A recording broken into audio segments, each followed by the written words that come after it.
আমরা বন্ধুরা সবাই যখন একত্রিত হই তখন আমাদের মধ্যে খারাপ ও মন্দ কথাবার্তা বেশি চলে। এক্ষেত্রে আমাদের ইসলামী দৃষ্টিতে করণীয় কি?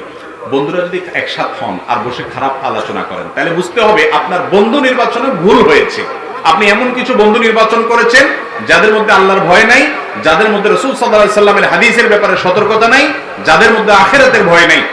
খারাপ বন্ধু জাহান্নামে যাওয়ার অন্যতম বড় একটা কারণ, মনে রাখবেন।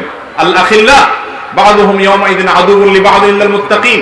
দুনিয়ার বন্ধুরা আখিরাতে একজন একজনের শত্রু হবে, টেনে টেনে জাহান্নামে নিয়ে যাবে। বলবে আল্লাহ অমুক আমাকে খারাপ অভ্যাসে নিয়ে গেছে, অমুকের কারণে আমি খারাপ পথে গেছি। এই জন্য যেই বন্ধু আপনার, যে বন্ধুর আড্ডায় আপনার আল্লাহর কথা স্মরণ আসে না, পাপের কাজ হয়, সে আড্ডায় যাওয়া, সে বন্ধু রাখা জায়েজ নাই, হারাম। মনে রাখবেন, সৎসঙ্গে স্বর্গে বাস, অসৎ সঙ্গে সর্বনাশ। এটা কোরআন হাদিসের কথা। অতএব যে বন্ধু খারাপ হয়, খারাপ আড্ডা দেয়, সেখানে যাবেন না, তার কাছে যাবেন না, অ্যাভয়েড করবেন। আকিকার অনুষ্ঠানে কোনো গিফট দেওয়ার নিষেধ থাকা সত্ত্বেও যদি কেউ গিফট নিয়ে আসে অথবা টাকা দিতে চায়, নেওয়া যাবে কিনা? ভাই, আকিকার অনুষ্ঠান, দাওয়াতের অনুষ্ঠানে আপনারা মানুষকে বলবেন খেয়ে যাবেন, আমাদের কোনো গিফট লাগবে না, নাকি টেবিল চেয়ার বসায় গিফট নেবেন? এই চাঁদাবাজি করবেন? এই চাঁদাবাজি করবেন না, এটা জায়েজ নাই, ঠিক না?